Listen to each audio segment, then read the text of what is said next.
ভাই সবাই আমরা আরেকবার প্রাণ ভরে মহব্বত ও চাওয়াজে দরুদ ইব্রাহিমকে বাক্য পড়ি না। আল্লাহুম্মা সাল্লি আলা মুহাম্মাদিন ওয়া আলা আলি মুহাম্মাদ কামা সাল্লাইতা আলা ইব্রাহিম ওয়া আলা আলি ইব্রাহিম ইন্নাকা হামিদুম মাজিদ। আল্লাহুম্মা বারিক আলা মুহাম্মাদিন ওয়া আলা আলি মুহাম্মাদ কামা বারাকতা আলা ইব্রাহিম وعلى آل إبراهيم إنك حميد مجيد صلى الله تعالى عليه وسلم। শ্রদ্ধেয় জনাব, আজকের এই সভার যোগ্যতম সভাপতি মহাশয় ও সম্মানিত আমন্ত্রিত উলামায়ে কেরাম ও আমার সম্মুখের শ্রদ্ধেয় বয়োজ্যেষ্ঠ বাবা জীবনেরা, আমার সমবয়স্ক ও সমজস্ব যুবক ভাইয়েরা, পর্দার আড়ালের মা বোনেরা, সকলকে জানাই আমার বুক ভরা ভালোবাসা সালাম। আসসালামু আলাইকুম ওয়া রাহমাতুল্লাহি ওয়া বারাকাতুহু। বাবজি সবাই একটু জোরে উত্তর দিলেন না? আমরা যে দলেরই থাকি না কেন ভাই, আমি প্রায় জায়গাতে বলি যে নাভির ওপরে হাত বাঁধা আর নাভির নিচে হাত বাঁধা নিয়ে আর দলাদলি করে লাভ নাই ভাই। আমাদের সে নাভির উপরে হাত বাঁধছে বাঁধো, নিচে বাঁধছে বাঁধো, কিন্তু আমাদেরকে নামাজ পড়তে হবে। আমরা বেরেলি, দেবন্দি, ফারাজে, হানাফি যেই থাকি না কেন, আমরা সকলেই কলমার দিক দিয়ে আমরা দিনী ভাই। বলুন আলহামদুলিল্লাহ। তাই বাপজি আমি সালাম দিয়েছি, সালাম দেওয়া হচ্ছে সুন্নাত আর উত্তর দেওয়া হচ্ছে ওয়াজিব। আমরা সকলে জানি যে সালাম সুন্নাতের চেয়ে ওয়াজিবের গুরুত্বটা বেশি।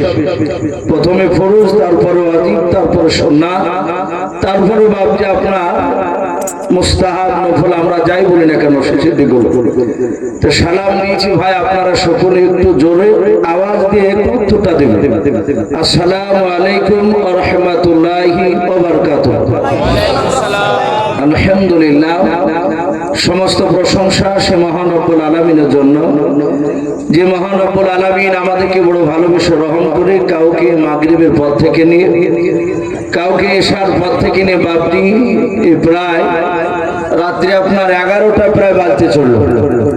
এই গভীর রাত্রি পর্যন্ত মহান রব্বুল আলামিন আমাদেরকে বসে রেখেছেন। এটা বাপটি আমাদের বাহাদুরি নয়।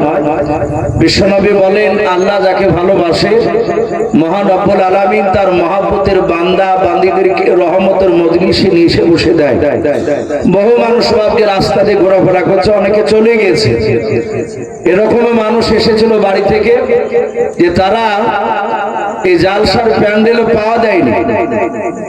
আমার ওই যে ভাইরা যেমন একটু রাস্তায় বসে আছে, চটে কমসে কম পাটা ঠেকালছে, কিন্তু অনেক যুবক ভাই, অনেক বাপটি তারা চটে পাটা ঠেকায়নি, এদিক দিয়ে গিয়েছে আবার ঘুরে চলে গেছে। আবার এরকমে বলছে যে খাবারের দোকান ছাড়া অন্য কোনো দোকান বসায়নি। এই জালসা মানায়, মানে ওই দোকান বেশি বসালে তাহলে জালসাটা ভালো হতো। এটা অনেকে বাপজি বলতে বলতে যাচ্ছে। তো যাই হোক, রব্বুল আলামিন আমাদেরকে বাপজি ভালোবাসেন বলে এখনো রব্বুল আলামিন বসে রেখেছে। তাই মহান রব্বুল আলামিনের দরবারে আমরা শুকরিয়া স্বরূপ আদায় করে বলুন আলহামদুলিল্লাহ। একটু প্রাণ ভরে বলুন আলহামদুলিল্লাহ।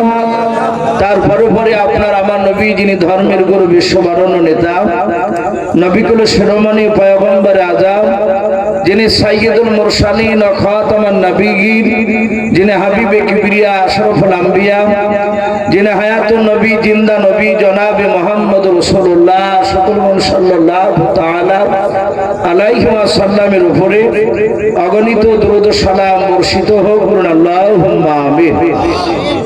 ইসলাম দরুদ বাপজি ভাইরা, আমি আপনাদের সম্মুখে কোরআনুল কারীম থেকে বেশ কয়েকটা এত টুকরা তেলাওয়াত করেছি।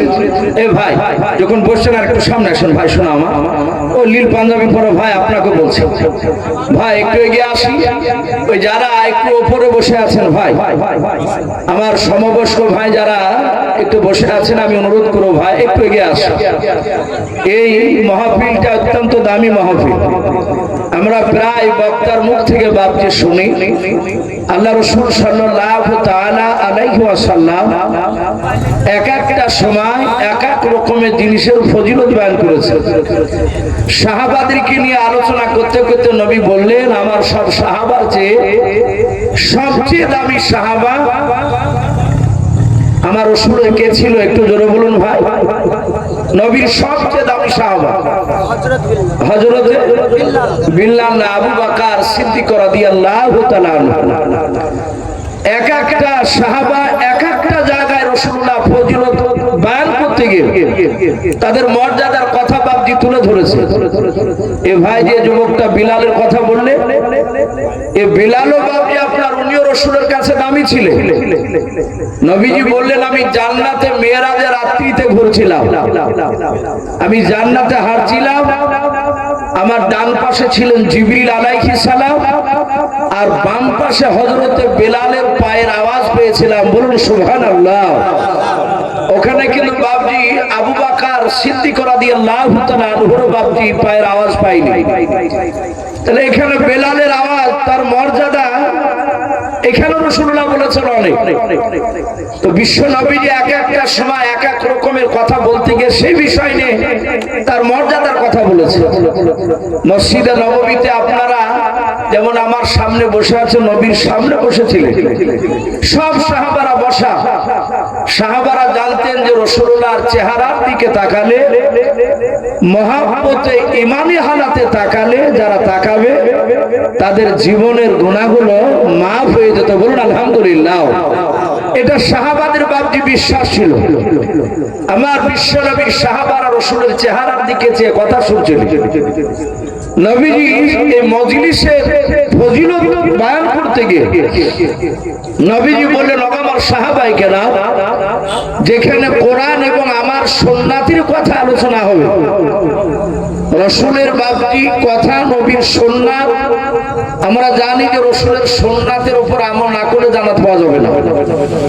এমনি মৌখিক যদি বলেন যে আমি রাসূলকে ভালোবাসি, নবীর সুন্নাতকে মানেন না, জান্নাত পাওয়া যাবে? ভাই একটু কথা বলো।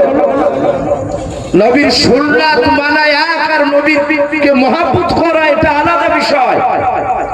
আপনারা সকলেই জানেন আমার বিশ্ব নবীজির আপন চাচা হযরতে আবু তালিব বলে নাম, শুনেন নাই? নবীর দাদার নাম ছিল আব্দুল মুত্তালিব, আর নবীজির একটা চাচার নাম ছিল আবু তালিব। দুই রকম নাম হচ্ছে। এই বিশ্ব নবীজির চাচা আবু তালিব, বিশ্ব নবী বলে যে সারা পৃথিবীর আবু বকর বাদ দিয়ে সারা পৃথিবীর মানুষ আমাকে আমার চাচা আবু তালিবের মতো ভালোবাসতে পারেনি। অথচ এই আবু তালিব আমরা অনেক উলামার মুখে শুনেছি, যারা ইসলামিক ইতিহাস যারা বই পড়াশোনা করে, আশা করি তারা জানেন এই আবু তালিব লোকটা জাহান্নামী। কথা সত্য না মিথ্যা? একটু জোরে বলুন। এই লোকটা জাহান্নামী, জান্নাতি নয়। তাহলে এই লোকটা সারা পৃথিবীর সব মানুষের চেয়ে উনি ভালোবাসতেন নবীকে। এটা নবীজি বলছেন যে আমার চাচা আবু তালিব তিনি এত ভালোবাসতেন আমাকে, অথচ রাসূলুল্লাহর চাচা আবু তালিব তিনি জাহান্নামী। কেন? বিশ্বনবী সে সুন্নাতকে মানে নাই। অনেক মানুষই চিন্তা করবেন যে রাসূলুল্লাহকে ভালোবাসার পরও লোকটা জাহান্নামে যাচ্ছে, ও কেমন করে জাহান্নাম যাবে এত ভালোবাসা করার পরও? আমরা তো জানি যে রাসূলকে ভালোবাসিনি সে ব্যক্তি জান্নাতে যাবে, আমরা দাবি করি না? চায়ের দোকানে বিভিন্ন জায়গায় বলি যে নবীকে ভালোবাসি। বিশ্বনবীর চাচা আবু তালিব এ তার মহব্বতের কথা বিশ্বনবী সাহাবার সামনে বলে। আপনারা সকলেই জানেন বিশ্বনবী শুরু জামানায় যখন কলেমার দাওয়াত দিছিলেন, একেবারে শুরু জামানায় বিশ্বনবীর 40 বছর বয়সে কোরআন নাজিল হলো, এটা আমরা সকলেই জানি। কোরআন নাজিল হওয়ার পর বাড়িতে এসে বাপজি অনেক ঘটনা, জ্বরে কাঁপছিল বিশ্বনবী, চাদর দিয়ে রাসূলুল্লাহকে জড়ে দিলে। খাদিজাতুল কুবরা, খাদিজা তখনও নবীর উপর ঈমান আনে না, কিন্তু খাদিজা তার চাচা ওয়ারকা বিন নওফিলের কাছে যে তাওরাত জবুর পড়েছিলেন, সেই দিকে লক্ষ্য করে চিন্তা করছেন, মনে হয় আমার স্বামী ইনি পয়গম্বর রাসূল হতে চলেছে। নবীজিকে সব কথা নবীজি খুলে বলেন খাদিজাকে। খাদিজা ঈমান আনলে। বিশ্ব নবীজি বললেন, খাদিজা আর বসে থাকা যাবে না, আমাকে কলেমার দাওয়াত দেওয়া লাগবে। বিশ্বনবী কলেমার দাওয়াত দিতে গেলেন, তার আগে কলেমার দাওয়াত দেওয়ার আগে নবীর একটাও দুশমন ছিল না, এখনো তাই। আপনি হক কথা বলতে গেলে আপনার দুশমন শুরু হয়ে যাবে। যতদিন আপনি হক কথা বলবেন না ততদিন মানুষের কাছে আপনি ভালো থাকবেন। বিশ্বনবী আমার বলতে গেলেন, আবু জেহেল, উতবা, সাইবা, আবু সুফিয়ান এরা সবাই রেগে গেল। আল্লাহ নবীকে বারণ করলো যে তুমি নতুন করে দিনের দাওয়াত দিও না। রহমতের নবী বললেন, চাচা আল্লাহ আমাকে কোরআন নাজিল করেছে আমার উপরে, আমি নবী হয়েছি প্লাস রাসূল হয়েছে, আপনারা আমার এই কথাটা মানুন। ওরা শুনলো না। বিশ্ব নবী এইভাবে এক নাই দুই নাই 14 দিন চলছে। বাবা কদিন বললাম? একদম রানিং কোরআন নাজিল হওয়ার পর থেকে মাত্র 14 দিন। সেই দিনকার দিন বিশ্ব নবী আমার মক্কা নগরে গিয়েছে কলমার দাওয়াত দিতে। রাসূলের জীবনীতে পাওয়া যায় নবীর উপরে সর্বপ্রথম যারা ঈমান এনেছিলেন বেটা ছেলেরা, তারা বেশিরভাগ ছিল গরিব মানুষ। তারা অবস্থাশালী মানুষ, সবাই কলমা নবীর উপর শিশুরা প্রথমে মানে নাই, তারা পড়ে নাই। এখনো দেখবেন যারা তাবলীগ করে বেড়ায় ভাই, বেশিরভাগ ওই গ্রামে দেখতে পাওয়া যায় কে মাঠে খাটা, কে দেখবেন বলছে ভাই আমার জমি জায়গা নাই। আমি 10 দিনকের বেরিয়ে এসেছি, এই 10টা লোকের মধ্যে দেখা যাচ্ছে 8টা লোকই বাপজি গরিব শ্রেণীর মানুষ। কথা ঠিক না বেঠিক? একটু কথা বলো।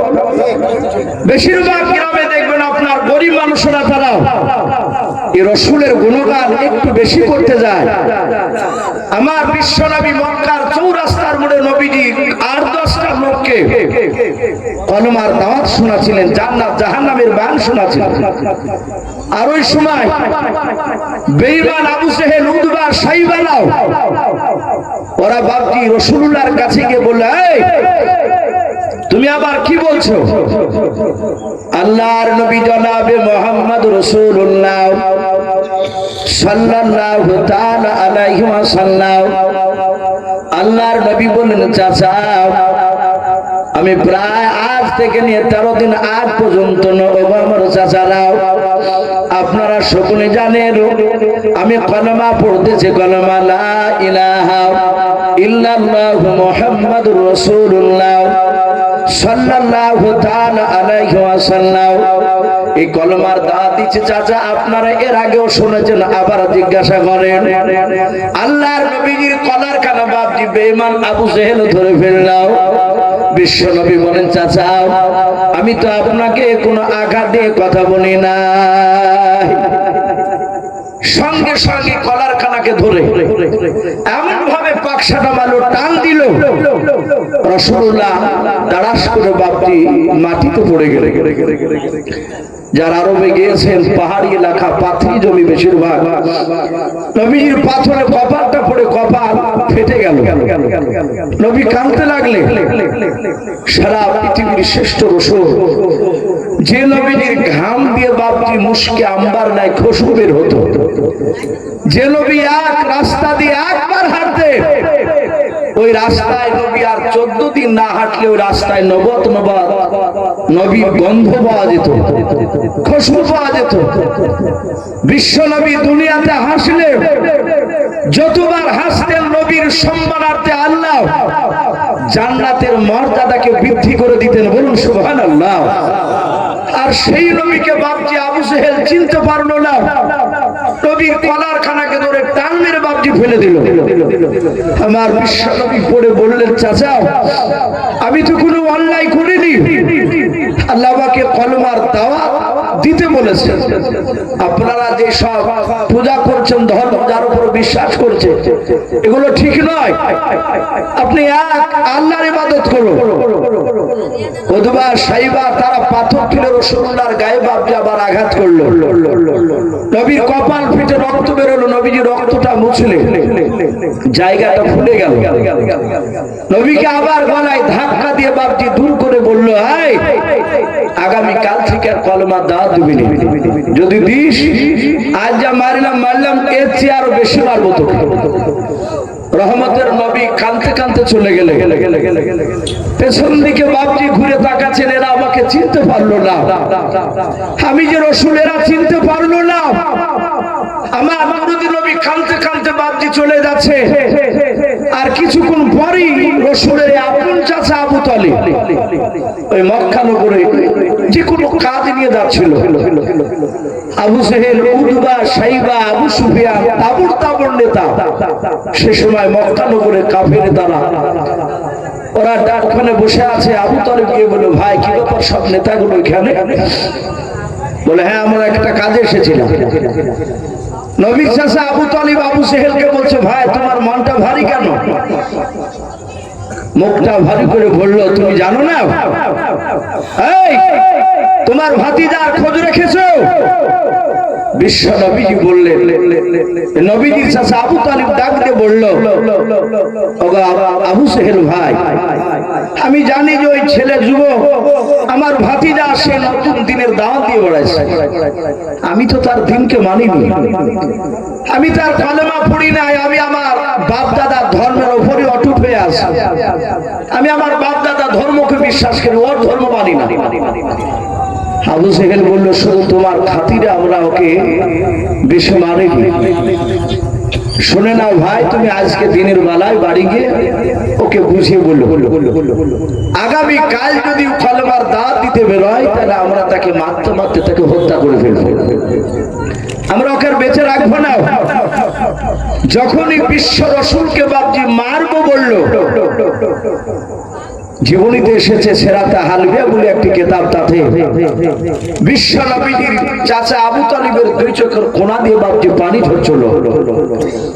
রহমতের নবী চোখ দিয়ে বাপজি আপনার নয় নবীজির চাচা আবু তালিব তার চোখ দিয়ে বাপজি যখন পানি ঝরছে। আচ্ছা বলে, রাসূলের চাচাকে কি আঘাত করেছিল? কথা বল। আবু জেহেলরা আঘাত করে নাই, শুধু বলেছে তোমার ভাতিজা যদি আগামী কাল কলেমার দাওয়াত দেয় আমরা তাকে মারতে মারতে তাকে হত্যা করব, শেষ করে দেব। আমার বিশ্ব রাসূলের চাচা আবু তালিব নবীকে বড্ড ভালোবাসত। আপনারা যারা এখানে আছেন, আমাকে ব্যক্তিগত যারা ভালোবাসেন, আমার বিরুদ্ধে কথা বলে অনেকের কষ্ট হবে, এটা স্বাভাবিক। আপনাকে যদি আমি ভালোবাসি, আমার সামনে আপনার বিরুদ্ধে কথা বলে আমার কষ্ট হবে, এটা মহব্বতের পরিচয়। নবীর চাচা আবু তালিবের দুই চোখের কোনা দিয়ে পানি ঝরছে।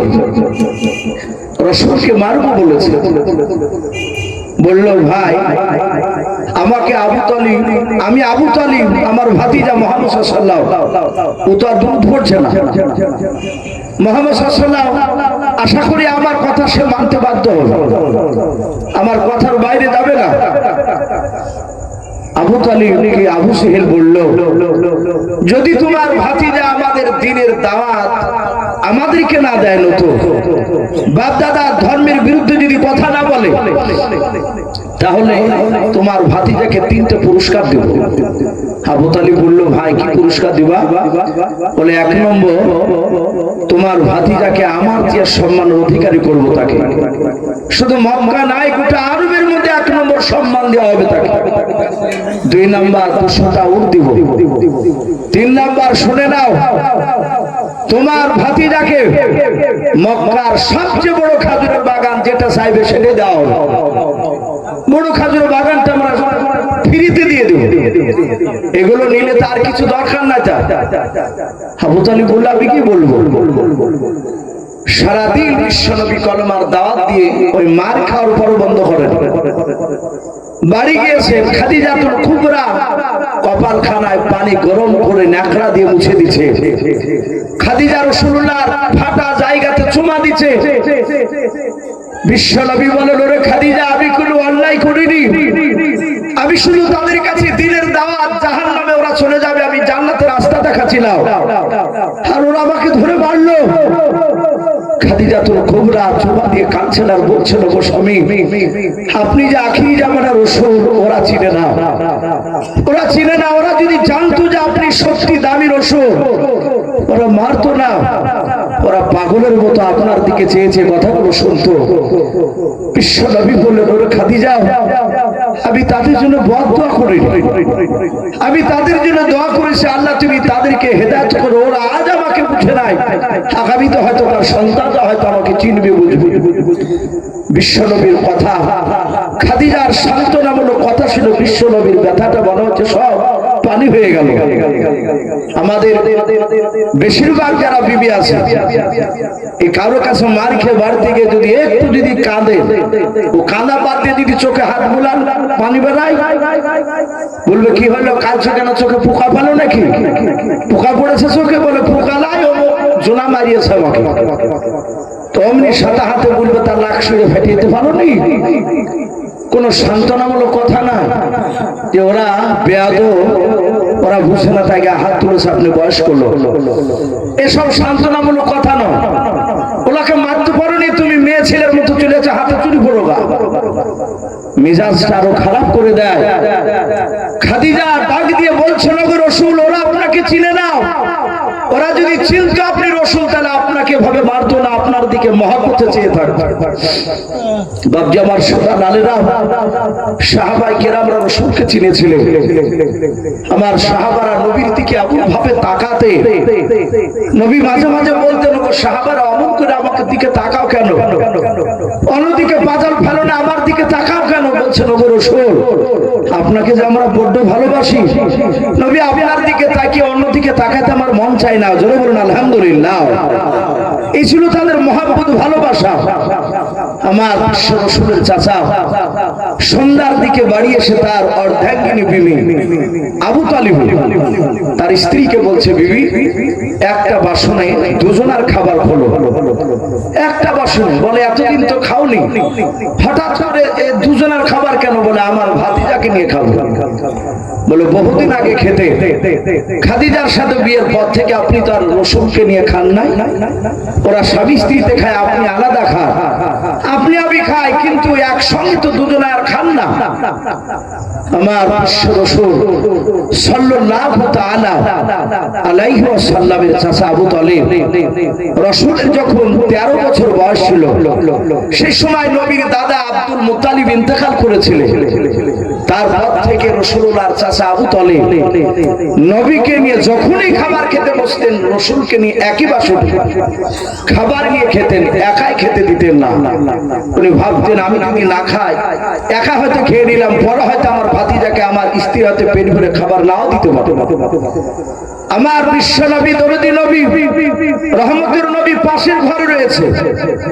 এদিকে বাপজি আবু তালিবের স্ত্রী একটা বাসনে খাবার খুলেছে, দুজনা। নবী ডাক দিলেন, ও ভাতিজাও মুহাম্মদ, আপনারা বলুন সাল্লাল্লাহু আলাইহি ওয়াসাল্লাম।